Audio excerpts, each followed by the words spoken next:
Muito bom dia, bem-vindos a mais um episódio de Despolariza. Hoje tenho aqui comigo o fundador e diretor da Sons in Transit, uma das figuras mais importantes da música portuguesa, que há assim mais na sombra, Vasco Sacramento. Bem-vindo, Bom Vasco. dia, bom dia, bom dia, Tomás.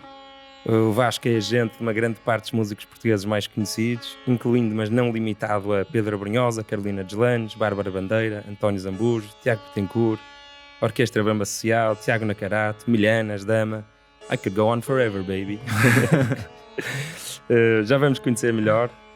Primeiro quero agradecer aos novos mecenas: Carolina Canutilho, Francisca Britifaro, Gabriela Andrade, Tiago Oliveira, Joana Azevedo, Joel Cardoso, Paula Neves e Filipe Canticastro. Muito obrigado. Estas são pessoas iguaizinhas a ti, que nunca tinham apoiado quase nenhuma um projeto deste género e que acreditam nesta missão e neste podcast e querem apoiar a sua continuação e melhoria. Se quiserem tornar-se mecenas, há de haver um link à minha volta. Se não, deixem um like, um comentário, uma subscrição, que ajuda tudo. E vamos conhecer o Vasco.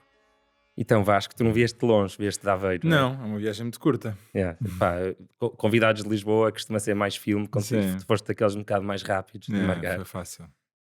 Vamos começar pela rúbrica de costume, lotaria genética e social. O que é que te calhou a ti nestas lotarias e o que é que... Havia agentes na tua vida, havia músicos? Achas que houve alguma coisa na tua infância que te levou a isto? Nada, não. Foi um caminho absolutamente imprevisível. Eu estudei Direito e estava convencidíssimo que ia ser advogado até ao último ano do curso. Estudei Direito na Universidade Católica e venho de uma família onde a esmagadora maioria das pessoas, a esmagadora maioria não, diria, a totalidade das pessoas têm profissões bastante convencionais. Médicos, professoras, engenheiros, bom. E eu até ao último ano do curso nunca me passou pela cabeça fazer o que faço hoje. Eu estava a acabar Direito na Universidade Católica e eu sempre gostei muito de músicas do mundo e de jazz. Sempre foi assim duas grandes paixões que eu tive e eu já tinha estado ligado à música primeiro como estudante de piano, depois fui manager, assim, enquanto estudante universitário, fui manager de uma banda, uma chamada banda de garagem. E no último ano do curso, de repente, houve um dia, uma sexta-feira, que eu cheguei a Aveiro e estava a almoçar em casa da minha avó. E no final do almoço, a minha avó tinha uma aparelhagem com os meus CDs e tal, na sala.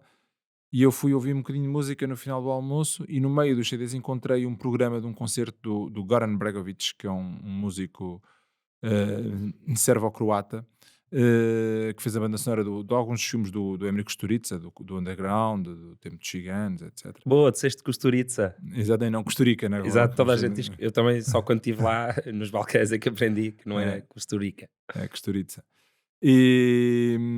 E então, eu tinha visto esse concerto, tinha visto um concerto do Goran Bregovic no Rivoli uns 3 anos antes e tinha adorado. E deu-me um impulso. Porque no meio do tal programa do concerto tinha o nome da agente dele, que era uma senhora búlgara chamada Maria Rankov, ainda hoje me lembro do nome dela. E eu tive um impulso qualquer de vou trazer o Goran Bregovic a Aveiro. E foi assim, ou seja, passado meia hora estava a ligar para o telefone da agente dele e foi assim que tudo começou. Nos primeiros 2 anos, ou 1 ano e meio mais ou menos, ainda de forma bastante descomprometida, eu ainda dizia, não, mas eu vou ser advogado, isto é só uma fase, isto é uma coisa até para sossegar a família. Mas pronto, depois quando é por mim estava comprometido com a música pronto, e assim começou tudo. Como é que se chamava essa banda de garagem da faculdade? Era o Strange Airplane. Stranger Plane? Strange Airplane, era uma Airplane. banda de Aveiro e eles eram todos meus amigos e um dia chegaram ao pé de mim e disseram, nós queremos que sejas o nosso manager. Eu disse, vocês são malucos, não precisa nada disso, só vamos ser manager. E até porque eu tinha uma ideia muito preconceituosa do que era o trabalho de um manager, era o tipo que ficava com o dinheiro, né? Era isso, era Ok, o vilão. era o vilão da história. E eu tinha 18 anos, sabia lá eu o que era um manager. Mas E havia um bocado isso, acho eu, ali nos anos 80 e 90. Claro. Ou não é, era um meio vilão, havia muitas histórias. Sim, havia. E era uma profissão assim que era o amigo dos músicos que não sabia fazer nada. Não, era um bocadinho isso, que era ir para manager. Eu não conheço a ideia pré-concebida que existia. E pronto, eu trabalhei com essa banda e a gente, na altura tivemos algum sucesso, à escala do que era possível fazer-se com uma banda de garagem naquela época. E pronto, e foi assim que tudo começou. Mas nunca me passou nessa altura pela cabeça fazer disto vida, só mesmo, lá está, mesmo nesses primeiros 2 anos, eu já olhava para isto como uma forma, um complemento. Continuei a fazer as últimas cadeiras do curso que me faltavam, ficaram a faltar duas, que é uma vergonha. Todos os anos eu prometo à minha mãe no Natal que no ano seguinte acabo o curso e nunca acabo. E nunca acabo, nem sequer tento, que ainda é pior. E, eu, e só a partir de 2004, mais ou menos, é que eu assumi que não, é isto que eu quero fazer da minha vida e já não vou ser advogado. Então esse concerto do Goran Bregovic foi em que ano? Foi em, sei lá, de 99, talvez, por aí. Ok, então pronto, já andas nisto assim mais ou menos a sério há Ah, não, 25 não, anos. 99, o concerto que eu vi no Rivoli. Ah, Depois, quando eu comecei foi em 2002. ok, ok. Mas é, já tens muita fruta, já andas com isto há muito tempo. Como é que as coisas evoluíram então nestes últimos 25 anos? Brutalmente. A música é um espelho, é quase uma metáfora da evolução que toda a sociedade teve, nomeadamente com toda a revolução digital a que nós temos assistido, e portanto toda a forma como nós consumimos música alterou-se significativamente, de forma, ou seja, eu comecei na época do CD, né? E hoje em dia a música gravada perdeu valor económico, não é? A forma como nós consumimos música mudou drasticamente, não é? Hoje em dia eu era todo zeloso da minha seleção de CDs e tinha aquilo tudo ordenadinho e por ordem alfabética e com as capas todas direitinhas. E ainda hoje tenho os CDs todos no meu escritório, tenho milhares e milhares de CDs. Ainda compras? Não, não, nem pouco mais ou menos. Há muitos anos já deixei de comprar. Mas tinha esse cuidado, era tudo muito cuidadoso com isso. E hoje olho para o meu pequenino telefone e penso que toda a música do mundo está ali dentro, não é? Porque Sim, através das plataformas digitais. é surreal. E portanto isso revolucionou bastante a forma como nós consumimos música. E por isso é que eu digo que é uma metáfora do que se passou com toda a sociedade, porque não é um fenómeno exclusivo da música, é transversal a tudo, à televisão, ao jornalismo, aos videojogos, enfim, tudo. Já ouviste falar do Forgotify? Não. É um site onde o Spotify tem tantas músicas e tantas pessoas a passar de discos para MP3 e a meter no Spotify assim em grandes quantidades, Sim. que há músicas que nunca foram ouvidas por ninguém. Nunca. Pá, acho lindo tu não conheces isto. Eu vou pôr o link na bio. Ah, Então tu vais a este site, acho que se chama Forgotify, e ouves pela primeira vez uma música no Spotify que nunca ninguém ouviu. Pá, mas imaginem, às vezes é o. como é que a pessoa que fez o upload, nem essa própria pessoa foi lá ouvir uma vez a meter a música? Pá, porque acho que muitas vezes é do género. Como acontece a mim é vou parar e é música pá, que foi gravada do coro do terceiro ano da Escola Básica de Zurique em 94. Sim. E alguém decidiu digitalizar isso ou digitalizar todos os CDs do coro das crianças da escola, pá, e mete aquilo e não ouve. São coisas Ah, assim muito faz sentido, pontuais. faz Sim. sentido. Mas sendo a escola básica de Zurique, deve ser bom, porque os suíços nessas coisas não falham, portanto acredito que mesmo assim seja bom. E a nível de negócio, então, imagina, pá, nos anos 90 as pessoas ganhavam X em CDs, X em Sim, concertos, não é? sim. Qual era a percentagem na altura? Imagina, 95. Dependia muito do artista, mas se calhar na altura seria uma coisa se calhar mais ou menos equilibrada, não diria 50-50, mas razoavelmente equilibrada neste momento. O income vem praticamente todo da estrada e até mais de outras fontes de rendimento, como até o digital também abriu outras possibilidades, nomeadamente há muitos artistas hoje em dia que têm patrocínios através da ativação dos seus canais digitais, né, nomeadamente das suas redes sociais. Mas o peso da música gravada, dos CDs que passaram para streaming, né, neste momento é muito baixo. Então isso tornou a vida do artista musical um bocadinho mais difícil fisicamente, não é? Claro. Antigamente podias, se quisesses, não dar concertos quase E é uma injustiça, não é? e Porque ganhares muito dinheiro. é uma injustiça, porque o artista não devia ser obrigado a andar na estrada, não é? E andar a fazer concertos. Quer dizer, eu acho que a esmagadora. Para ti é bom. Não, para mim é bom, para mim é bom. E não só, a esmagadora maioria dos artistas, a grande maioria dos artistas, adora fazer concertos e andar em turnê. Isso nem Claro. sequer está em causa. Mas pode haver artistas que têm o direito de dizer assim: não, eu quero gravar música e não quero fazer concertos. E estou no seu direito. Mas a forma, eu acho que nós estamos a viver uma adaptação que está a durar muitos anos, ainda vai durar mais alguns, é quase como se fosse um sismo, digamos assim. No sismo as placas tectónicas abanam e até que estabilizam novamente, não é? E aqui é um bocadinho a mesma coisa, ou seja, a revolução digital na sociedade toda acho que está a causar uma reconfiguração da forma como nós nos organizamos, e volto a dizer, isto não é um exclusivo da música, e daqui a uns anos já de se encontrar uma maneira equilibrada de prosseguir com as coisas, penso eu. Penso que é isso que vai acontecer. Então, seguindo nesta linha tecnológica, imagina que há uma inteligência artificial que cria um avatar, cria músicas para esse avatar e cria hologramas e uma banda de hologramas para esse avatar, ou seja, cria um artista que Sim. não existe. Tu serias agente ou manager de uma banda assim? Olha, o meu instinto natural é dizer não. Claro, Pronto. isso já estava à espera. Só que eu tenho medo de dar essa resposta. E isso diz muito também, lá está, do campo de desconhecimento que a inteligência artificial neste momento apresenta para nós. Porque, em teoria, ou perante aquilo que nós conhecemos hoje em dia, eu diria que não. Porquê? Porque nada substitui a criatividade humana. Agora, eu já vi tanta coisa a acontecer e acho que há tanto há um desconhecimento tão grande ainda sobre as potencialidades que a inteligência artificial terá ou tem, que eu tenho medo de estar a dizer isso e daqui a 10 anos alguém estás a ver, disseste não, que não Não te querias, despolariza. não despolariza em 2024. Portanto, eu diria que em teoria não, perante aquilo que eu sei hoje não, mas não sei o que é que aí vem, portanto olha, tinha uma enorme vantagem, é uma coisa desse género. Que uma dos dramas que eu tenho é quando tenho um artista que está com muito sucesso, só pode estar num sítio numa noite, né? Não pode. Assim, nesse caso, era mais fácil porque podíamos fazer 5 ou 10 concertos na mesma noite com essa banda de avatares espalhados pelo país. Sim, opa, já há coisas surreais a acontecer. Eu no outro dia, o irmão mais novo da minha mulher disse-me que teve a ver dentro do Fortnite um concerto de um americano qualquer de hip hop. E acho que se pagava para ver o Sim, concerto.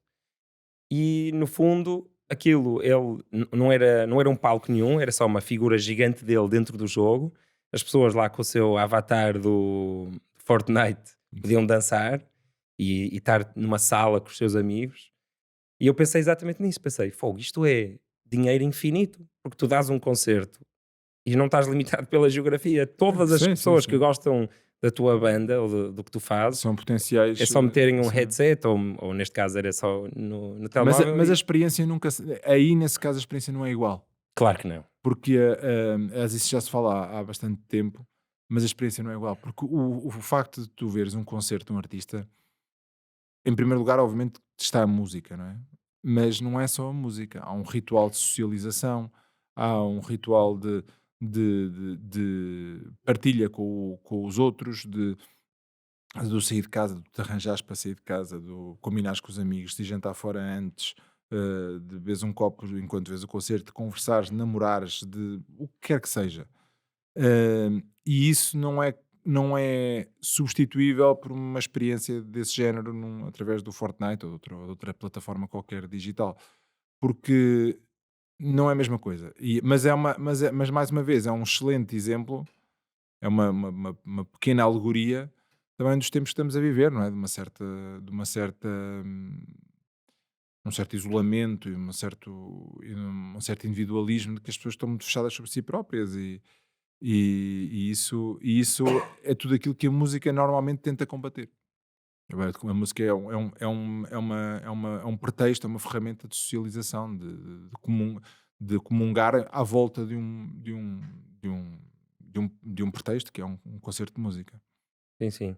Eu acho que só, pelo menos para mim, só vai conseguir competir algum dia com a realidade se for quase uma nova realidade, ou seja, se for um capacete, não é só uma coisa nos olhos, um capacete ligado ao teu cérebro, te leva para um sítio onde há cheiro e há cansaço nas pernas e há, Sim, é isso percebes? tudo. Isso. Sim, mas há Mas acho coisas. que estamos muito longe Estamos disso muito ainda. longe disso. Há coisa, o tato, faz-te o cheiro, mas todas essas sensações e emoções e sentidos que só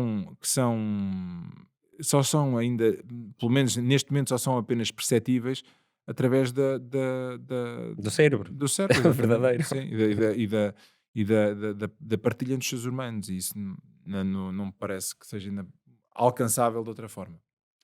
Vamos. Neste momento, com o que nós conhecemos hoje em dia, não é? Sim, sim. Mas se calhar até antes de morrermos, se calhar já vai haver. Vamos lá ver. Eu vou ser sempre aquele conservador que vai querer ir aos concertos a sério, de Sim, qualquer sim, maneira. sim, também acho que sim. Vamos jogar ao pessoas a atacar ideias que normalmente defendem. Mara, E decidimos que era a ideia de cotas mínimas para a música portuguesa. sim, eu sou contra. Pronto, exatamente, exatamente, és contra. Então, porquê que és contra? Não, eu sou contra porque acho que não é necessário estabelecer cotas, porque a música portuguesa, se quer ser tocada na rádio, tem que se impor por si própria. Porque se houver, se definirem a necessidade de cotas, então é sinal de que a música portuguesa não tem qualidade suficiente para tocar na rádio, e portanto, eu, como acredito num mundo absolutamente liberal e sem regras e sem regulação, acho que não deve haver cotas para a música portuguesa. Sim, e estar a impor às rádios ganharem menos dinheiro só por uma ideologia nacionalista, não é? Neste caso, tem pouco a ver com nacionalismo, não é uma questão de nacionalismo, é uma questão eu acho que as rádios são privadas, e como são privadas não têm nada que obedecer a critérios de serviço público, ou critérios maiores do que apenas a obtenção do lucro, e portanto sou contra a existência de cotas na rádio portuguesa. Boa, muito bom, convincente, espetáculo. E agora? Mentira, mentira. Não, mas foi convincente. Mas então, ataca a tua posição anterior. Não há. O que eu acho em relação a isso é o, o e começo pelo fim. Eu acho que nós enquanto sociedade, temos que definir as regras pelas quais nos queremos reger. E muitas vezes, se nós. É como, por exemplo, se eu não puser o limite de velocidade nas estradas, eu tenho o limite de 120 na autoestrada, e tenho um carro que chega aos 200, porque a verdade é que a maior parte dos nossos carros chegam aos 200, chegam aos 180, ou, menos Hum. eu não ando a essas velocidades, portanto não sei, mas é o que diz o velocímetro do carro, não é? Se eu não definir regras, o que acontece? Naturalmente, as pessoas vão acelerar ao máximo que conseguirem. E o mesmo acontece com a questão da música, ou seja, o facto de nós vivemos numa sociedade tão global como vivemos hoje em dia, faz com que, obviamente, as ferramentas e as armas que uma canção portuguesa tem ao seu dispor não são equivalentes às ferramentas e às armas que uma canção de um Ed Sheeran tem ao seu dispor. O poderio de O marketing. poderio de marketing, o Hum. poderio de influência, porque nós consumimos uma série na televisão e é a música do Ed Sheeran que lá está, nós vemos um anúncio, eu estou a dizer o Ed Sheeran, como pode ser outro qualquer. Nós vemos um anúncio na televisão e de aspas, a força nas redes sociais. Portanto, o mundo global em que nós vivemos faz com que a correlação de forças seja completamente desigual.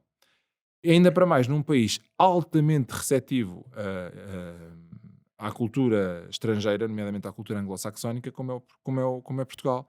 O que tem coisas boas e coisas más. Não tenho uma posição definida em relação a isso. Falamos melhor inglês que os espanhóis. Ora, está. Não, a Espanha e o Brasil são para mim os dois exemplos mais paradigmáticos, e França também, de países que são muito mais protecionistas em relação àquilo que é seu. Nós não somos, nunca fomos. Portanto, a única forma que nós temos de garantir que a música portuguesa passa na rádio, que com isso conseguimos assegurar o futuro da música portuguesa, o futuro da cultura portuguesa, o futuro da nossa língua e o futuro dos nossos músicos, é através de cotas, porque a verdade é que antes de haver cotas, a percentagem de música portuguesa que passava nas rádios era ridícula. Estava nos 3% ou 4%, ou não sei o quê. E neste momento está, novamente, porque a lei voltou a ser alterada recentemente, nos 30%. Portanto, Mesmo para. Porque eu vi aquele vídeo que saiu ao ano passado, mesmo sim. para as que eram rádios de hip hop ou de estilos Não, musicais, que não havia tanto. a lei tinha, por acaso eu não sei se continua a ter, mas penso que sim. Tinha algumas nuances para proteger alguns estilos musicais, algumas rádios que, por algumas razões, a produção, entendia-se que a produção nacional não era suficiente Uhum. embora também, por exemplo, no caso do hip hop, isso já se alterou Sim, era ridículo. radicalmente. Mas Neste momento. mesmo quando fizeram essa nuance, já era ridículo na altura, já havia muito hip hop Sim, português. sim. Mas a única forma que as cotas foram absolutamente decisivas para que há 10, 12 anos mais ou menos, surgisse uma nova geração de artistas portugueses que tiveram espaço para crescer e para aparecer. Hum. Enquanto antigamente o que estava a acontecer é que a percentagem de música portuguesa era tão baixa, tão baixa, tão baixa, e normalmente o que acontecia? As poucas músicas que passavam depois ainda eram êxitos, ou seja, músicas que já eram consagradas. E há uma geração, que é a geração mais ou menos a minha geração, a geração que hoje está nos 40 e tal anos, os artistas que hoje em dia têm 40 e tal anos, que não tiveram espaço para romper, porque na altura não havia uma lei que protegesse a música portuguesa. E eu até acho que devíamos ir um bocadinho mais longe. Se calhar o que eu vou dizer é um bocadinho polémico e há muita gente que não vai achar graça, nomeadamente a alguns festivais. Eu acho que a lei devia ser extensível também aos festivais. Acho que Ok. devia haver uma cota de música portuguesa nos festivais, em Portugal. Mas isso, pá, também não Ah, teria o não, risco de conseguires atrair, por exemplo, o Primavera Sound, que é assim o festival talvez que eu conheça melhor em Portugal, que é o que vou quase todos os anos. Eu sinto que aquilo é um momento que vêm muitas pessoas da Europa e não só ver os concertos. sim. Ao fazeres isso, não ias prejudicar toda a economia e o festival e os Não. Airbnbs e os restaurantes, ias atrair menos pessoas à partida. Tomás, voltamos ao ponto inicial. A política é feita de opções. Eh, Lá está, quando nós decidimos pôr é a mesma coisa, voltando ao exemplo que eu dei há bocado da autoestrada, quando nós decidimos pôr limite de velocidade, estamos a fazer opções. Mas aí eu acho que não é um bom exemplo, porque aí podes prejudicar outras pessoas. Mas eu também acho que quando tu eh, eh, inibes a presença de música portuguesa na rádio, ou neste caso nos palcos, também estás a prejudicar outras pessoas. E a questão é, eu não sinto por exemplo, pegando no exemplo do Primavera Sound, que é um festival que eu gosto muito, não acho que, eu não estou a dizer que, não sei qual é a percentagem que essa Hum. cota deveria ter, mas não acho que isso fosse significativo para o êxito ou menor êxito do festival, porque Se fosse 50%, eu acho que. mas 50% também Ok. nem eu não Nem um defendo, radical como tu. não, eu não sou nada radical, por isso é que por isso é que eu estou neste programa. Mas não acho que tem que ser uma cota tão grande, mas acho exatamente o facto a esmagadora maioria das pessoas que vão a um festival por duas razões, acho eu. Ah, Em primeiro lugar, pelos chamados headliners, ou seja, aqueles artistas principais que atraem a esmagadora maioria das pessoas, e essa é uma das razões. E a segunda razão é pelo ambiente, pela experiência, enfim, pelo convívio, pela descoberta de músicas novas, de música nova, etc. Portanto, eu não acho que retirar alguns artistas de menor visibilidade, ingleses ou americanos ou de outros países quaisquer, e substituí-los por artistas portugueses, não me parece que seja dramático para os festivais. Sim, faz sentido. Mesmo que fosse 50%, se os Mas eu não 50 acho não acho que deve ser 50%. não, mas se os 50 internacionais fossem grandes nomes, é a razão pelas quais a maior parte das pessoas normalmente compram um bilhete para ir ver um dos primeiros 3, 4 nomes É que isso. aparecem naquele dia. Por isso, acho que se calhar de uma perspectiva de venda de bilhetes, se calhar não influenciaria assim tanto. Não. Mas, porque é que não fazemos isso com a fruta portuguesa? Ou seja, porque, percebes? Isso é um caminho, fazer isso com os músicos, É porque é que não diferente. abre o precedente para fazer com. É completamente diferente. Então, Para já, também na política agrícola há, como tu sabes, medidas de apoio e de proteção à produção nacional, mas repara uma coisa, não, no supermercado, que se calhar é o equivalente à pronto, rádio. mas se eu for um produtor de leite ou um produtor de fruta ou de outra coisa qualquer, aquilo que eu estou a produzir entra no mercado com a mesma força que entra um produtor de leite espanhol. Ou seja, porquê? Porque o meu leite não é um leite diferente do leite espanhol, é leite, na mesma. E tanto é interessante para o público português ou para o consumidor português, como pode ser para o consumidor espanhol. A música não. Ou seja, porque a música, a música que é feita em Portugal, inevitavelmente, interessa maioritariamente ou quase exclusivamente ao público português. Ou seja, o nosso campo de crescimento é muito menor. Nós não temos, nós estamos a competir com com o Conseguimos concorrência exportar internacional. fruta, mas não conseguimos exportar tão bem música, se calhar. Conseguimos exportar música, mas conseguimos exportar música com determinadas características, nomeadamente a nossa música que é mais distintiva das restantes, mas Uhum. o O fado, por fado, exemplo, sim. não é? Mas a nossa música pop interessa essencialmente ao público português, portanto não tem um alcance dentro mesmo infelizmente, eu gostaria muito que tivesse, mas dentro mesmo sei lá, do mercado europeu, da União Europeia, não consegue entrar na Alemanha, na França, na Bélgica, na Holanda, etc., com a mesma facilidade com que a música cantada em inglês, por exemplo, entra em Portugal, não é? É completamente diferente. Então imagina que tínhamos a certeza absoluta que obrigar a rádio comercial a ter 30% de música portuguesa se refletiria em menor receita, ao ponto de eles terem que despedir algumas pessoas. Não é? Aí, Onde é que está o caramba. limite? É um Parece, dilema moral. parece um daqueles jogos do preferes. Preferes? Não sei. Sim, sim, mas é um bocado isso, porque aquele vídeo que se fez o ano passado, Sim, aquele que todos os artistas partilharam quase, sim. achei ok, mas tinha ali algumas deduções que não são assim tão lineares. Eles diziam, começou-se a passar mais música portuguesa e nesse ano as rádios faturaram muito dinheiro. Sim. Mas tu não sabes porque é que foi, há Vamos lá ver milhares de uma coisa. variáveis, Vamos não lá ver é? uma coisa. Vários pontos. Primeiro, por acaso, se há rádio que eu acho que, para quem é injusto, digamos assim, por esta pressão da cota da música portuguesa, é a rádio comercial, porque é a rádio, apesar de ser a rádio líder do país, é a rádio que mais aposta em coisas novas neste momento. Depois, em segundo lugar, dizer que isto não é uma guerra entre a rádio e a música, nem pode ser nunca, porque não há rádio sem música e não há música sem rádio. São dois parceiros da mesma história de amor. É muito difícil dissociar a música da rádio e a rádio da música. Depois, em terceiro lugar, dizer que ter uma rádio, ou ser um investidor de rádio, ou de qualquer outro meio de comunicação social, neste momento, é para loucos, no bom sentido da palavra, porque é um setor, como todos sabemos, a atravessar uma crise gigantesca que não se antevê que vá melhorar a breve trecho e, portanto, eu tenho o máximo respeito pelas rádios e por todas as pessoas que investem no meio rádio.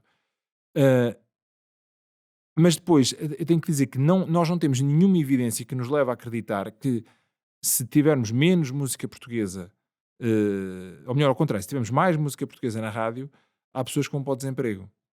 Porque se nós depois olharmos, por exemplo, para o top, e isso é uma coisa que há uns anos não acontecia, mas neste momento acontece. Se nós olharmos, por exemplo, para o top 50 do Spotify, que é uma plataforma, é de longe a plataforma mais ouvida, mais utilizada em Portugal para ouvir música, tu tens, neste momento, se calhar a maioria das canções são cantadas em português. Não são se calhar, portuguesas, são cantadas em português, que é uma coisa diferente. Ou seja, a música brasileira está fortíssima neste momento. E a música brasileira, a esmagadora maioria, de muito má qualidade, mas isso é uma outra questão. Exato, eu ia te perguntar que estilo de Sim, música não, o portuguesa? funk brasileiro, daqueles horrorosos que às vezes o meu filho chega a casa a cantar e eu fico de mãos na cabeça e pergunto o que é que eu estou a fazer de errado enquanto pai. Mas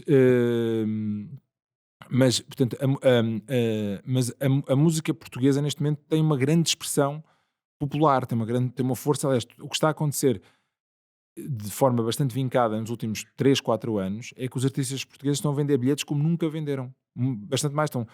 Tens montes de artistas neste momento a fazer Altice Arena, a maior arena, que era uma sala que estava praticamente arredada da música portuguesa há uns anos, porque nós considerámos todos que era muito grande, Sim, e sim. neste momento não. Tens artistas a esgotar, a abrir segundas sessões. Portanto, a música portuguesa está a viver um momento mesmo muito, muito, muito vigoroso. Portanto, não me parece que haja qualquer tipo de sinal, evidência ou prova de que uma maior presença de música portuguesa signifique uma maior dificuldade de obtenção de receitas para as rádios. Não me parece. Até porque se a lei for igual para todos, e é. Portanto, as rádios concorrem com as mesmas regras, não é? Isso é Sim, sim, é o que eu ia dizer. Ou seja, vão estar todos à procura da melhor música portuguesa, existe claro, na mesma concorrência e também da melhor música internacional. claro. A única coisa assim, não é a única coisa, mas uma das coisas que poderá acontecer é haver algumas pessoas que não gostam tanto de música portuguesa que deixam de ter uma rádio, mas têm o Spotify, não é? Claro. Deixam de ter uma rádio onde possam ouvir música só internacional, assim. Sim, atenção, eu acho que tem que haver exceções, mas eu percebo perfeitamente. Imagina que se tu tens uma rádio ou se tens um programa numa rádio que é destinado a, sei lá, música francesa, naquela hora só vai haver música francesa. Portanto, tem que haver a lei, e a lei prevê esse tipo de coisas. Agora, mas acho que de facto nós precisamos que haja. Não é só pela música ou pelo negócio da música.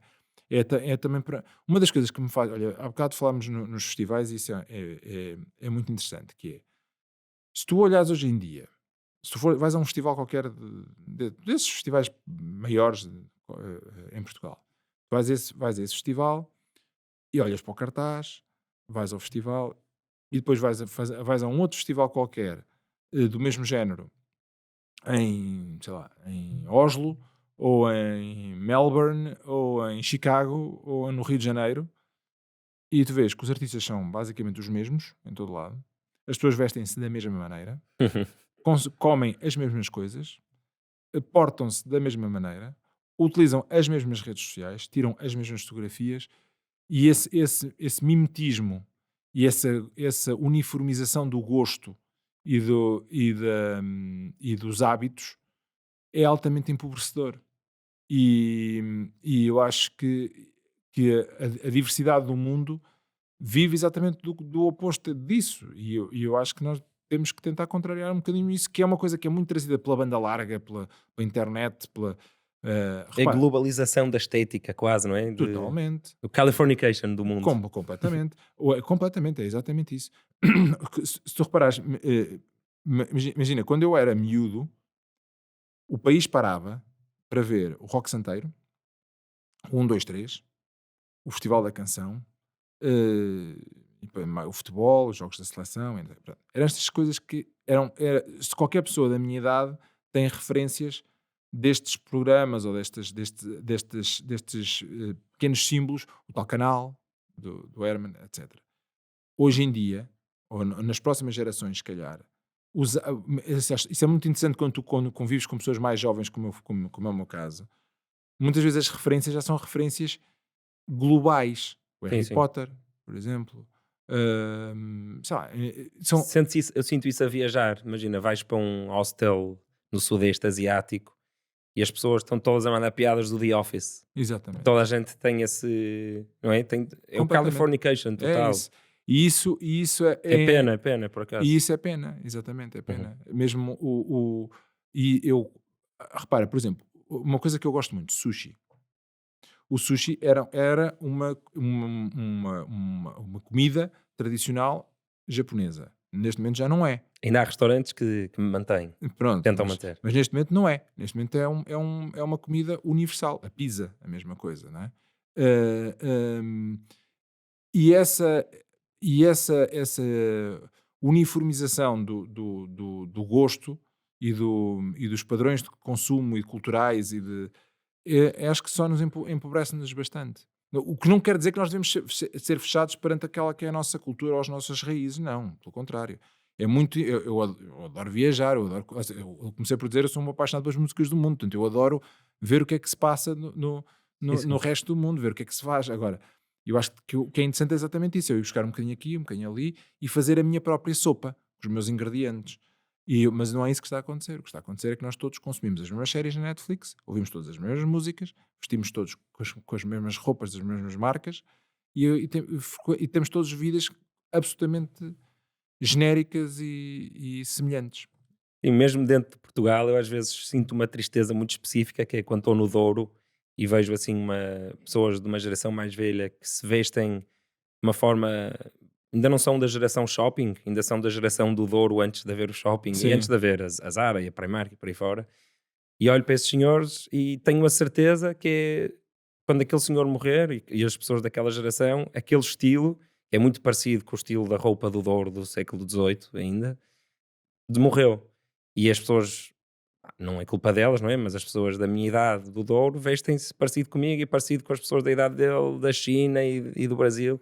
E eu, como eu sou conservador nesse sentido, que é eu adoro que cada sítio tenha as suas cenas mesmo Claro. particulares e Porque é para que se protejam, cada um que se proteja a sua cena. porque é para isso que tu viajas. Tu não Exatamente. queres ir à Índia para ter exatamente o mesmo tipo de experiências que tens no Porto, não é? Uhum.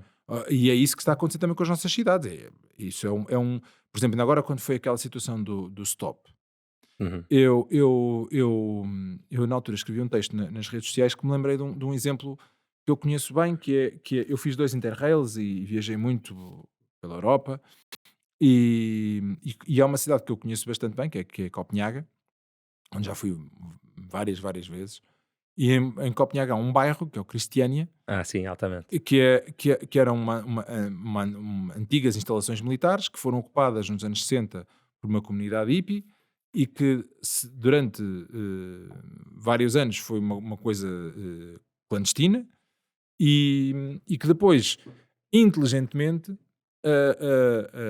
a Câmara Municipal de Copenhaga e o governo dinamarquês perceberam o alcance daquele projeto e daquela comunidade e então inseriram-na dentro da cidade, dentro do país, portanto, respeitando a autonomia e respeitando as características daquele espaço, mas chegou-se ali lá está, despolarizou-se, ou seja, chegou-se ali a um ponto de equilíbrio entre aquilo que era o ADN daquele bairro e daquela comunidade e as necessidades de cumprir as regras pelas quais todos nos regemos. E aquilo manteve um saudável clima de heterogeneidade dentro da cidade. O que é que se tornou? Tornou-se uma atração turística. Porque ninguém vai a outro país para ver aquilo que já tem em casa. As pessoas vão para ter experiências diferentes. E aquilo que nós estamos a fazer nas nossas cidades, isto não é uma questão de Lisboa, Porto e de Lisboa, de Portugal sequer, isto é uma questão global. Sim, Está a sim. acontecer em todo o mundo, não é só aqui. A gente tem muito, por causa da tremenda crise da habitação que estamos a viver, de achar que nós não estamos a vender ao turismo. Não sei o quê. E estamos, mas não somos só nós, somos nós e o mundo inteiro. E o que Sim, está e no nosso caso, tínhamos os centros das cidades abandonados, foi muito melhor do que noutras cidades que totalmente, foram só substituir comércio local por Starbucks. Por isso exatamente, aqui até foi melhor em algumas coisas. totalmente. Mas o que faz as pessoas quererem viajar é exatamente terem experiências diferentes. Por isso, portanto, na Dinamarca, em Copenhaga, aquele bairro, o Cristiania, tornou-se uma atração turística, mantendo-se, respeitando-se também as idiosincrasias daquele espaço. O mesmo se passa, por exemplo, no Porto, sabe, com a livraria da Lelo. As pessoas não vêm ao Porto para ir, com todo o respeito, à Bertrand ou à FNAC. Que eu gosto muito, não tem nada contra a Bertrand nem contra a FNAC, mas ninguém vem ao Porto para ir à Bertrand ou à FNAC, vão para ir à Lelo. Porque é uma coisa diferente, é uma coisa característica, personalizada, nossa, identitária, e isso é importante de mesclar bem aquela que é a nossa necessidade de globalização e de universalismo e de estarmos abertos ao mundo e sermos pessoas cosmopolitas e interessadas no outro, mas também manter alguma identidade. A palavra identidade é sempre uma palavra perigosa. Aliás, há bocado falaste em nacionalismo, que é uma palavra de que eu tenho quase fobia, mas todos estes conceitos são um bocadinho perigosos. Mas é necessário manter esse equilíbrio. E isto tudo começa na questão da lei da rádio, mas é muito mais abrangente do que apenas a percentagem de música portuguesa que toca na rádio. Sim, eu usei a palavra nacionalismo de propósito, porque estávamos dentro do jogo ainda e era Sim. para colar uma palavra a ti que eu sabia que tu não ias gostar. Não, não. Mas olha, dentro disto tudo, o que mais me convenceu nisto das cotas foram duas coisas. Um foi esse argumento que realmente faz todo sentido, que é o poderio de marketing por trás, que não acontece na fruta, que não acontece noutros exemplos e que na música claramente existe isso, não é? Nas séries, nos anúncios de televisão, etc.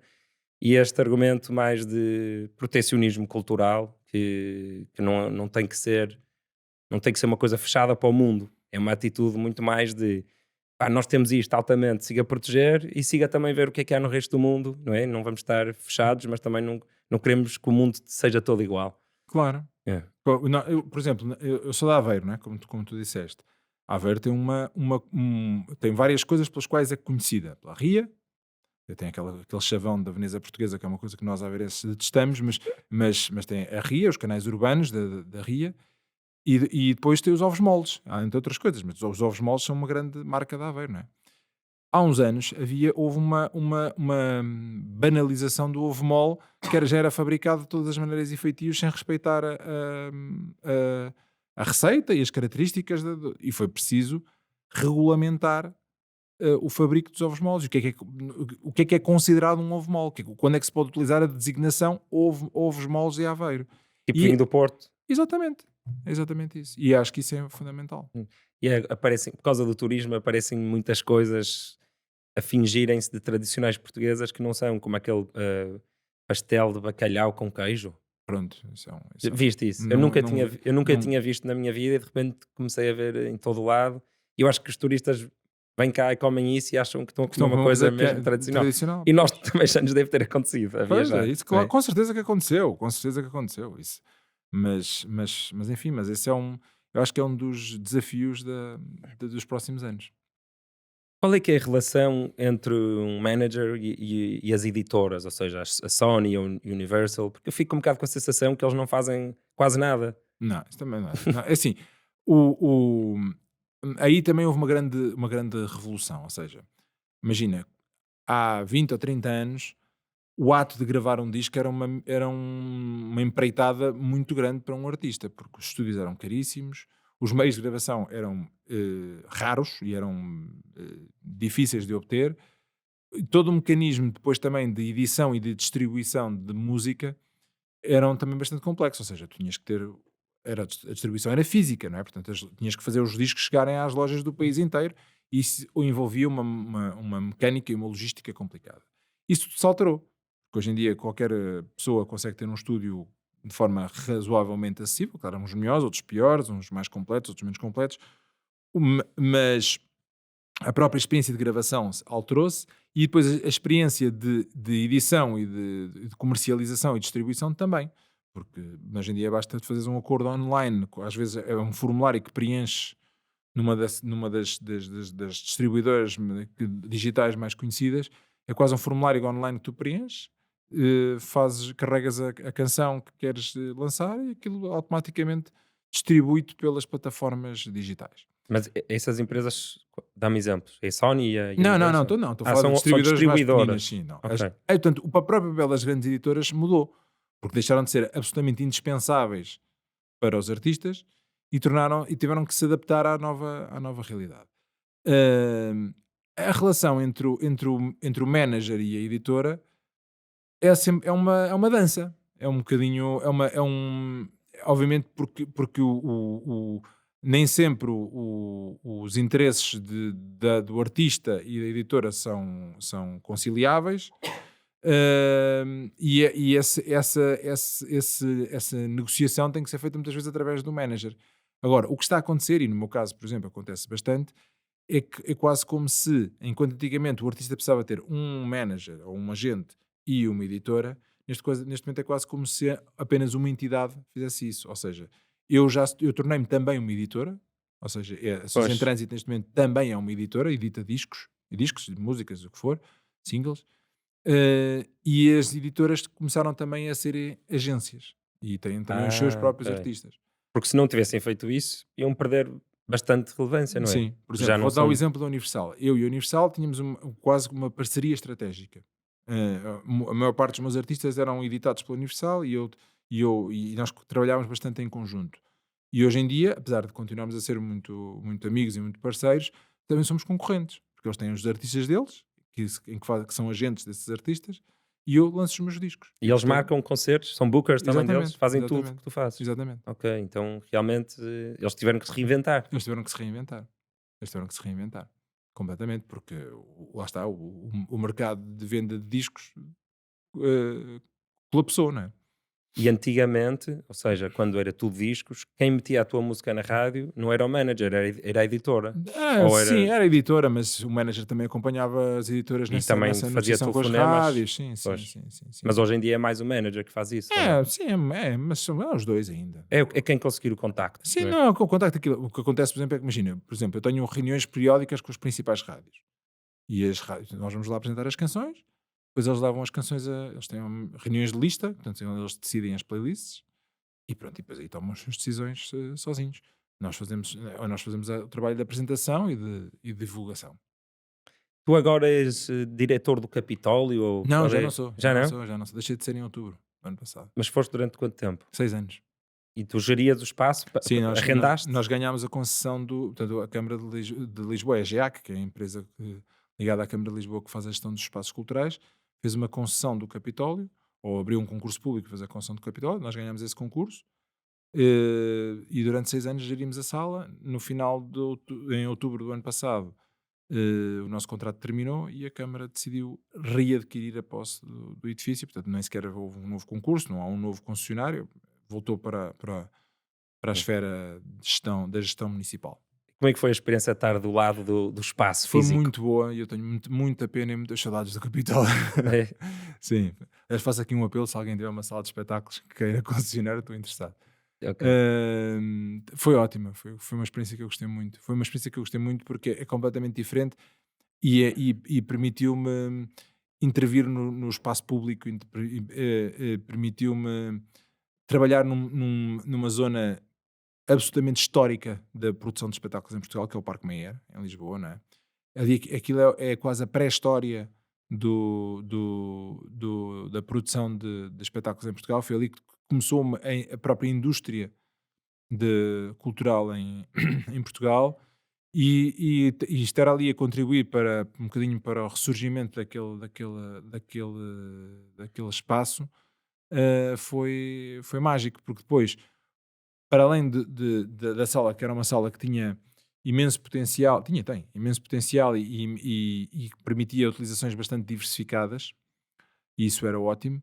Por outro lado, também havia ali uma mescla entre esse lado mais ligado ao futuro que nós quisemos criar no Capitólio, mais como eu costumava chamar-lhe à sala o navio de espelhos, porque havia ali um lado de experienciação, de experimentação e de disruptura que eu achava bastante interessante, porque a sala era uma sala de média dimensão, que era uma lacuna que Lisboa tinha antes do Capitólio, que era ter uma sala de média dimensão para eventos maioritariamente em pé, que era assim que eu via a sala, e era uma sala que estava muito disponível e muito aberta, por exemplo, a concertos de novos artistas portugueses, artistas que estão a lançar, ou de artistas que têm estilos mais alternativos e que, portanto, nunca conseguiram almejar a chegar a um coliseu, por exemplo, e isso, ou artistas internacionais que vinham a Portugal pela primeira vez e que ainda estão aquela sensação do The Next Big Thing, estás a ver? Que o artista que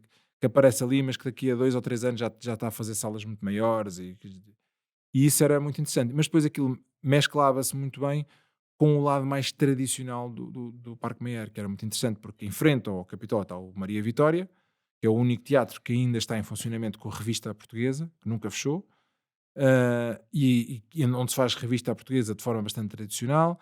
Depois atrás do Capitólio está a Gina, que é o restaurante, o único restaurante também que resistiu aos anos mais difíceis do Parque Mayer, com a Dona Gina que está lá há 50 ou 60 anos no Parque Mayer, e essa aprendizagem também se fazia com aquelas pessoas, que depois nós juntávamos às nossas ideias um bocadinho mais frescas, foi bastante interessante e pronto, foi um projeto que também no meio destes 6 anos apanhámos com a pandemia, né, desse ponto de vista foi um bocadinho frustrante, Pois é, mas 3 foi anos, quanto tempo é que a pandemia. tem Foram assim, 2, tempo útil perdido? foram 2 anos, 2 anos? 2020 e 21, e 22 assim, foi a recomeçar, né, foi a arrancar. Sim, com Mas máscaras que já ninguém acreditava. sim, especialmente sim, o início de 22, mas 20 e 21 foram anos completamente deitados ao lixo, né. Estavas a pagar uma renda? Estava. Com exceção dos meses em que a atividade cultural esteve suspensa mesmo, que não se podia mesmo fazer espetáculos, nem com máscaras, não sei o quê, do resto paguei a renda todos os meses. Pois, mais, além dessa renda, os artistas todos sem Não, dar concertos. sim, e os Sofreste? claro que sofri, foi a pior época da minha vida, provavelmente. Não, Tens algum crédito grande ou custos fixos não, assustadores? recorri ao layoff na altura, não é? Porque Uhum. tive quebras de faturação de 80, 90% em alguns meses, não é? E recorri ao layoff e a todos os apoios que na altura existiram. Tive a sorte de ter uma equipa que foi muito solidária comigo e se recusou a parar. Ou seja, e isso também foi, não só foi, não é recusou-se a parar, recusou-se a desistir. Porque parar nós temos que parar, mas não desistimos. Hum, e isso foi até do ponto de vista quase terapêutico, foi altamente positivo, porque eu lembro-me naqueles dias mais negros, naquelas semanas mais em que não conseguias ver lá está, a luz ao fundo do túnel, não percebias muito bem quanto tempo é que aquilo ia durar, como é que ia ser, e aquelas janelinhas do Zoom, que nós usávamos para fazíamos reuniões em que sonhávamos com projetos que muitos deles nunca saíram de papel, outros até que deram alguns sinais de poder acontecer, mas depois foram deitados abaixo porque, entretanto, as medidas foram prolongadas mais 3 meses e, portanto, não podemos fazer isto que queríamos fazer. Pronto, enfim, mas foi isso tudo. Foram 2 anos extremamente difíceis, duros e que modificaram a minha vida para sempre, acho eu. Em que é que te mudou? Olha, acho que me retirou alguma inocência, acho que me retirou alguma alegria e tornou-me um bocadinho mais cínico. Ou seja, no sentido em que agora olho para tudo sempre como isto a qualquer momento pode. Mas Pois, também de alguma maneira também foi uma aprendizagem, né? Também foi uma. Também foi uma. Nós não saímos dali no mesmo sítio onde estávamos, acho. E agora. É uma daquelas coisas. Imagina, se nós andássemos agora 5 anos para trás e voltássemos a 2019 e em 2019 eu dissesse e se agora acontecesse isto? Era ficção científica, não é? É uma coisa. hum, Pronto, e no entanto, isso pode. Eu agora, quando vejo, por exemplo, imagina, já não digo o que está a passar em Gaza, porque aquela região sempre foi muito, muito instável, mas, por exemplo, o que está a passar na Ucrânia, que é uma coisa que, apesar de ser relativamente perto de nós, ainda é uma coisa lá do outro lado da Europa, não é? Nós estamos sempre. A nossa existência e o nosso modo de vida é muito mais frágil do que nós pensamos, e isso é uma coisa que eu aprendi com a pandemia. sim, eu E acho que o mundo mudou todo um bocadinho nesse sentido e os modelos económicos e financeiros também, que é, sempre houve uma adenda no contrato para terremotos, sim, vulcões e não sim, sei o sim, quê, sim. mas ninguém levava muito a sério. Mas afinal pode acontecer, E não é? acho que desde a pandemia, Sim, sim. todos os modelos, até económicos e financeiros, a probabilidade de acontecer o Black Swan, como diz o Nassim Nicholas Taleb, acho que na percepção de todos nós aumentou, não é? Tipo, Sim, sim. isto de um momento para o outro, Muda tudo. muda tudo. É um bocadinho isso, não. Eu ontem estava a falar com uma amiga minha que está a passar por uma situação de saúde bastante complicada, uma situação oncológica, e é um bocadinho. E ela estava-me a dizer que. Ela estava-me a relatar que todos os planos que ela tinha para este ano já os adiou para o ano que vem. Este E ano? sempre a 2024, tudo porque está em tratamento, tudo aquilo que ela tinha planeado fazer em 2024 adiou já para 2025. E, vinte e cinco. E é um bocadinho essa sensação que a pandemia trouxe-nos, não individualizando numa pessoa, mas genericamente a todos nós. É que de repente tudo aquilo que nós damos como garantido e tudo aquilo que nós damos como lá está, o nosso modo de vida, o nosso estilo de vida, é muito frágil e pode ser alterado a qualquer momento. Não é? E isso, obviamente, para mim foi um. Porque quando tu és empresário e és empreendedor, nós fazemos muito a glorificação do empreendedorismo, e às vezes de forma até um bocadinho naive, mas é, há um lado de inconsciência no ato de empreender, principalmente num país como Portugal.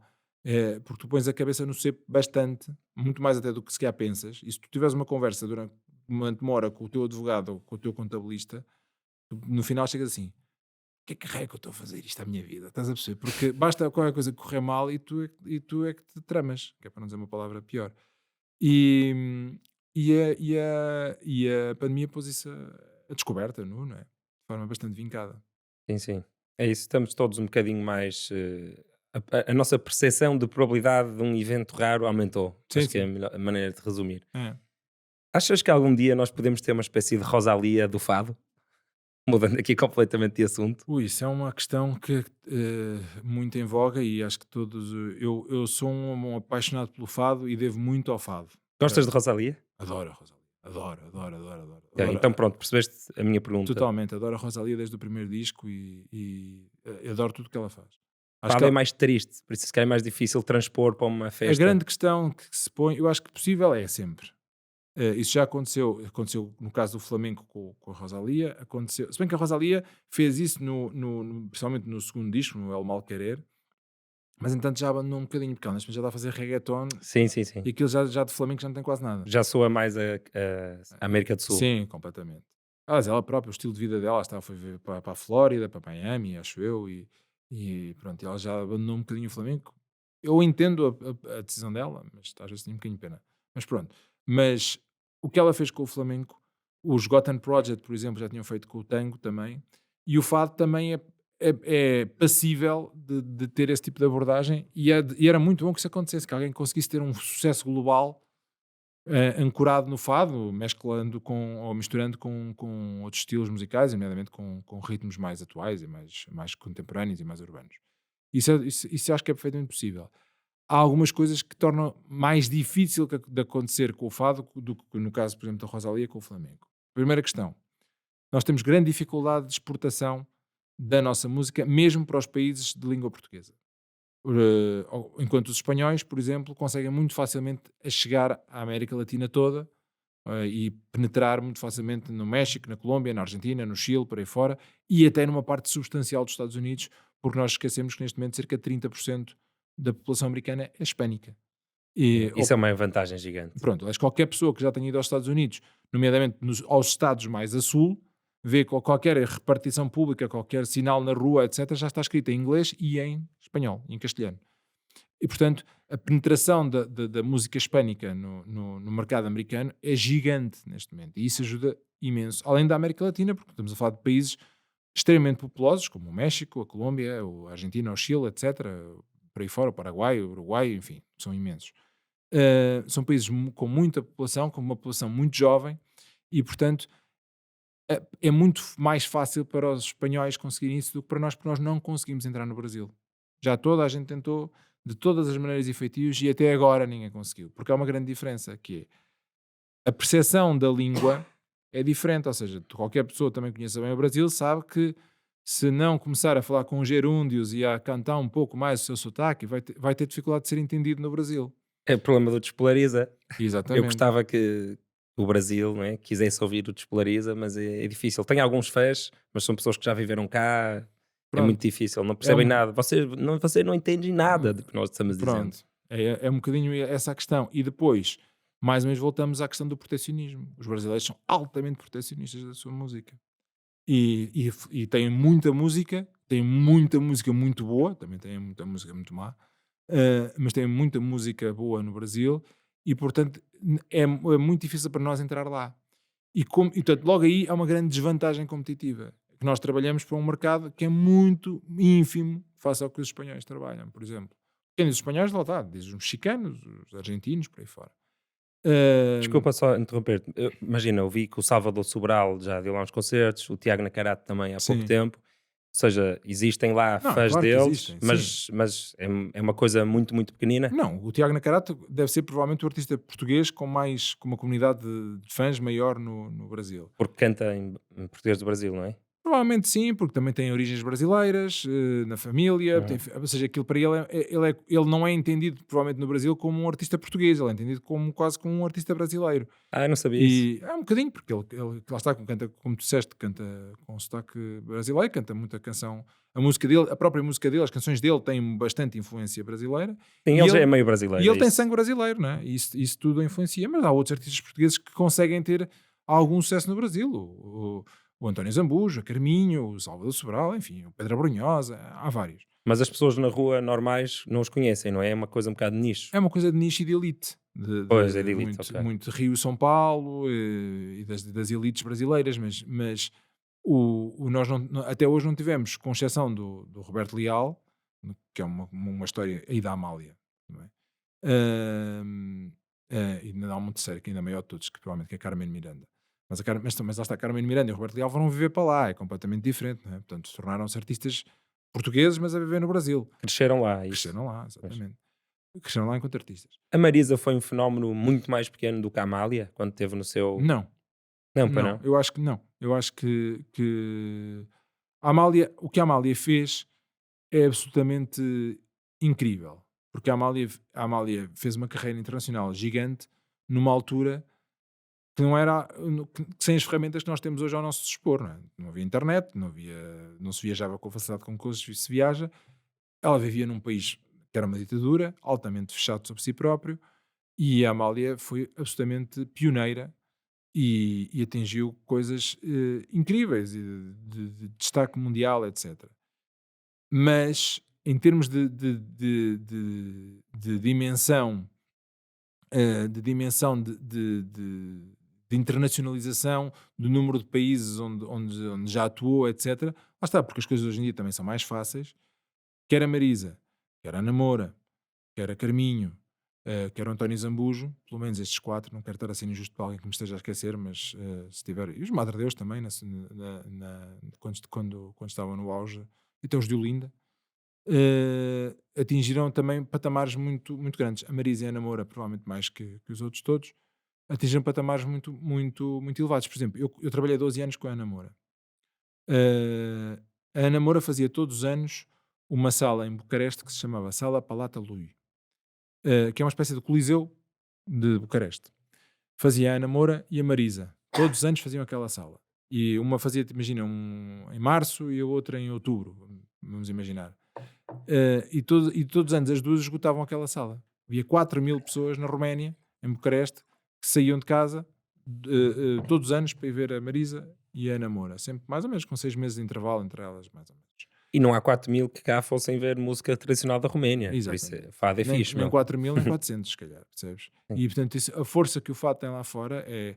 E quando se viaja com o fado, como eu viajei muito, é impressionante ver isso, porque vês as pessoas que no final estão ali nos autógrafos à espera para falar com o artista e não percebem uma palavra de português, mas conhecem os artistas todos, têm os discos, pedem para assinar e têm um fascínio pela música, pela nossa música, que é uma ligação à guitarra portuguesa. Fogo, até me arrepiei agora. É, É mesmo, o fado é tão, pá, é uma coisa mesmo é única nosso. e sagrada. É E nosso, nossa. sim.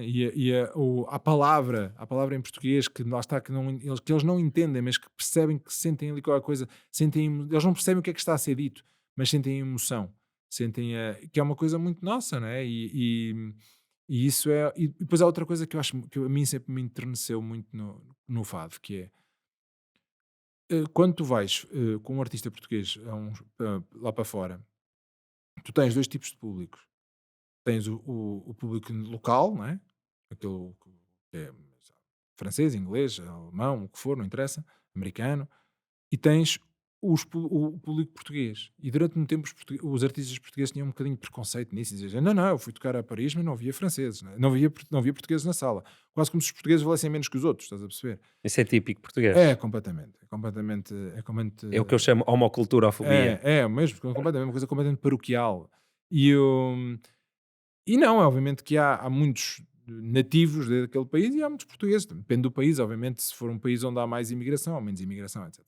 E uma das coisas que mais me comove é ver às vezes, por exemplo, isso nos Estados Unidos sente-se muito, que é, como já há muitos imigrantes de segunda, terceira e quarta geração, tu vês pessoas que já não falam português, algumas delas nem nunca vieram a Portugal, mas que chamam-se o Joe dos Santos, estás a ver? Ou o Peter Acunha, e que no final vão lá e aquilo é o momento do ano em que eles são portugueses. Durante aquelas 2 horas eles reconectam com Portugal, com as suas raízes, com os seus antepassados, e durante aquelas 2 horas eles são portugueses. Uau, isso é lindo, meu. E muitas vezes têm uma outra coisa que eu acho inacreditável, que é, levam os colegas de trabalho, a namorada ou o marido, ou os filhos, que já então esses já nem sequer, estás a ver, não tem nada a ver com Portugal. Bem, Jean-Pierre Randa. Exatamente. E o orgulho que eles têm de dizer, "Anda, isto é o nosso, é meu, estás a ver, há pessoas que não têm ligação nenhuma àquilo, e eles têm um tremendo orgulho em partilhar com essas pessoas, com as pessoas do seu cotidiano, as suas raízes. Eu acho isso, acho que é uma missão que os artistas portugueses têm pelo mundo. Maravilha. Olha, estamos aqui a chegar à horinha. Tens mais alguma coisa que queiras falar? Não sei, deixa-me tu. Não. Eu quero sempre falar, eu por mim falo o tempo que. Não, opa, eu às vezes pergunto isto porque quando eu vou a podcasts de outras pessoas Sim. e às vezes ando a pensar muito sobre um assunto qualquer ou um livro que li, e às vezes o podcast acaba e penso, que pena, não pude falar daquilo que me anda a entusiasmar imenso Não, neste olha, momento. a mim só, não, sem querer, eu acho que este projeto é muito útil, e acho que tu estás de parabéns, porque nós estamos a viver de facto uma sociedade cada vez mais polarizada. E isso a mim assusta-me, porque, porque nos empobrece. E eu sou no outro dia estava num grupo de amigos, e e estavam a perguntar às várias pessoas que estavam na mesa se são de esquerda ou de direita. Que é um conceito que até mesmo o próprio conceito hoje em dia já é um bocadinho difícil de definir o que é esquerda ou o que é direita. E as pessoas diziam e afirmavam-se ou de esquerda ou de direita por razões que, principalmente, que não têm, não nos definem ideologicamente, mas definem-nos como seres humanos. Ou seja, eu sou um tipo de esquerda, mas se eu disser que sou de esquerda eh, pelas questões que as pessoas hoje em dia se associam à esquerda, ou seja, porque sou contra o racismo, porque sou a favor da igualdade de género, porque isso não me define como sendo de esquerda, define-me como sendo boa pessoa e sendo um tipo progressista, que é uma Estás a coisa. dizer que os de esquerda são as boas Não, pessoas? não estou a dizer nada, estou a dizer que o que nós, porque não, porque eu acho que as pessoas de direita também são contra o racismo e também, e também são tendencialmente a favor da igualdade de género, etc. O que altera é a forma, é o caminho que nós escolhemos para chegar ao mesmo fim. E os caminhos não têm que ser necessariamente opostos, podem ser complementares. E eu acho que faz falta cada vez mais nós podermos discutir isso sem nos polarizarmos, porque isso é o que está a acontecer, sem nos polarizarmos em excesso, em demasia. Porque o que está a acontecer neste momento no mundo é muito isso, e nós estamos às portas de ter eleições em Portugal, e é provável que isso se acentue ainda mais e também no nosso país. Portanto, eu acho que é importante pôr as pessoas a conversar e a perceberem que eu posso pensar de maneira diferente de ti, mas não tenho que te odiar por causa disso, percebes? Sim, Acho sim, que é um sim. bocadinho isso. Sim, é uma parte do trabalho que estou a tentar fazer. E disseste aí uma coisa interessante que foi há uma espécie de caricaturização, se é assim que se diz, de quando uma pessoa diz que é de esquerda, quando está a ser ouvido por uma pessoa de direita e vice-versa. Ou seja, como só as coisas mais extremistas é que sobem no algoritmo, se calhar para uma pessoa de direita tu dizeres eu sou de esquerda, o que lhe vem à cabeça a ela são coisas assim, um bocado mais radicais dentro do Sim. que significa ser esquerda, e o contrário também. Alguém diz que é de direita e o que vem à cabeça é logo Sabes o porquê? Porque eu pior. acho que nós estamos a ver uma certa. Voltando ao início da conversa, nós temos cada vez mais dificuldade em discutir as coisas com profundidade. E tudo neste momento tem que ser entretenimento, tudo tem que ser divertido. E tudo tem que ser leve, fácil. Aliás, é uma das coisas que as pessoas mais dizem: não, isto é tudo é descontraído, é leve. E as coisas Hum. têm, muitas vezes têm que ter uma certa profundidade. E o que acontece é que é muito mais fácil tu discutir, mesmo do ponto de vista da política, do pensamento, eh, tu discutes as coisas mais quase do ponto de vista do entretenimento e os assuntos que são abordados como sendo assuntos ou de direita ou de esquerda, são assuntos, hum, lá está, são essas questões muito identitárias, que são muito levezinhas, são quase coisas de rede social, e o que interessa mais é o caminho por exemplo, uma das coisas que a mim que eu costumo dizer é que nós quase todos somos contra a discriminação do outro. Quase todos. Lá está, são as pessoas que não sejam boas pessoas é que são a favor da discriminação do outro. Em teoria. Na prática, há muitas pessoas que se dizem contra a discriminação, mas discriminam contra católicos, ou contra betos, ou contra conservadores. Sim, eu acho que a maioria das pessoas se pensa se forem chamadas à sensatez, não é isso, não é assim que se posicionam. Uhum. A questão não, por isso é que quando eu digo que eh, a grande forma, a grande questão, a grande forma de discriminação que existe não é nem em função nem do género, nem da raça, nem do credo, nem da orientação sexual, nem nada disso. É económica. As pessoas são essencialmente discriminadas economicamente. Ou seja, por exemplo, dou-te um exemplo. Há muitas minorias que se dizem e são discriminadas, mas, por exemplo, quando uma pessoa dessa minoria dispõe de recursos económicos, essa discriminação não existe. Ninguém acredita, por exemplo, que um determinado apresentador de televisão homossexual seja discriminado num restaurante ou numa loja porque é homossexual. Não é, porque ele é poderoso Que é famoso. e é famoso e tem dinheiro. É como Mas, o Obama sofrer de racismo, deve exatamente, ser ou mais um jogador de difícil. futebol que seja negro, por exemplo. Portanto, o que nós temos que. A grande forma de combater a discriminação é através da economia. E nós cada vez discutimos menos a economia.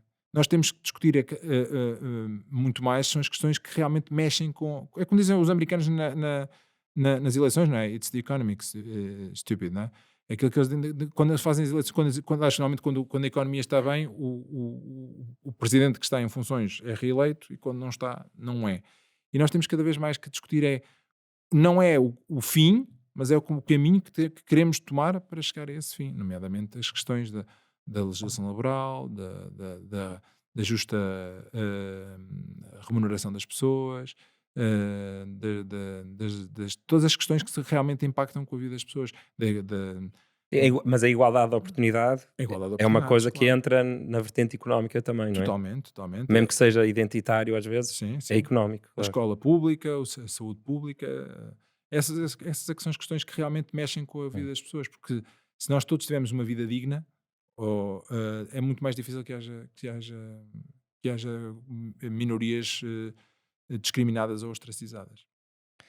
Maravilha, olha, muito obrigado, Vasco. Vamos Obrigado, terminar eu. por aqui. Acho que podíamos ficar aqui várias horas. Sim, com todo o gosto. E é isso. Vamos de marcar outro episódio daqui a uns anos para ver se já és agente de um AI. Não, não, olha, nunca sabe, nunca sabe. Se calhar vai acontecer um dia. Obrigado por terem estado por aí. Por favor, não fujam já. Tentem deixar um like, um comentário, uma subscrição, que é tudo absolutamente grátis. Se estiverem a se sentir mais generosos e quiserem apoiar este projeto de diálogo livre e profundo, como diz o Vasco, cliquem no link da descrição para se tornar mecenas. Por hoje é tudo. Obrigado e até à próxima. Obrigado, Vasco. Obrigado, eu. Muito fixe.